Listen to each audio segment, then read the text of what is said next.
You ever get a package you didn't order? It's kind of fun, right? Like a little surprise. That's what I thought when this flat rectangular box turned up on my doorstep. No return address, just my name, Lily, printed in neat blocky letters. I brought it inside. My curiosity piqued. I hadn't ordered anything. Maybe it was a gift from my boyfriend Ben? I shook the box. Nothing rattled. It was light, like it was full of feathers. I sliced the tape with my keys. Inside, nestled in white packing paper, was a beautiful, handheld mirror. It was old-fashioned, the kind you see in antique shops. The frame was made of dark, carved wood, twisted into the shapes of vines and strange, blooming flowers. The glass itself was perfect, not a single scratch or blemish. It felt cool and heavy in my hands. Ben, you shouldn't have, I said to myself with a smile, holding it up to look at my reflection. My reflection smiled back. But I wasn't smiling. I froze, my own face staring back at me with a wide, unnerving grin. I lowered the mirror, my heart thumping.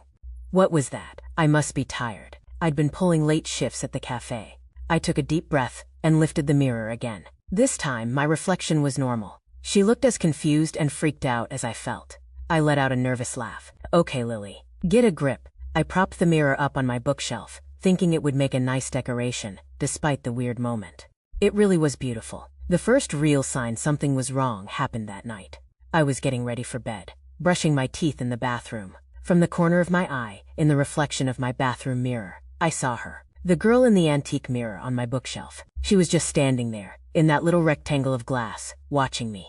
I spun around. The antique mirror on the shelf was just reflecting the wall behind it. Nothing else. My skin crawled. I walked over, my heart doing a little drum solo in my chest. I picked it up. My reflection was normal. She just looked tired. Stop it, I whispered to myself. The next day, things got weirder. I was video calling Ben, telling him about the weird mirror. He laughed, said I had an overactive imagination. See? I said, panning my phone camera towards the mirror on the bookshelf. It's just a mirror. But on my phone screen, in the video feed, the reflection in the antique mirror wasn't my living room. It was a girl who looked a lot like me, but with hollow eyes and stringy black hair, standing in a gray, empty room. She was pressing her hands against the glass from the other side. I yelped and dropped my phone. Ben's voice came tinny from the floor. Lily? You okay? What happened? I snatched the phone back. Did you see that? In the mirror. See what? He asked, his face full of genuine confusion. I just saw your bookshelf. It only showed up on camera. I was the only one who could see her in person, and even then, only sometimes. It was like she was choosing when to reveal herself. To me, I decided to get rid of it. I wrapped it back in the packing paper, shoved it in the box, and drove to the dumpster behind my apartment building. I threw it in, heard the satisfying crash of glass breaking, and felt a wave of relief. I went back upstairs, made myself a cup of tea, and tried to forget about it. But when I walked back into my living room, the mirror was back on the bookshelf. Perfect. Unbroken. The carved vines on the frame seemed to gleam. A cold knot tightened in my stomach. This wasn't my imagination. That night I dreamed I was trapped in a gray, foggy space. The girl from the mirror was there. She didn't speak, but I could hear her thoughts in my head. So lonely here. So cold. Your world is so warm. I just want to feel the sun.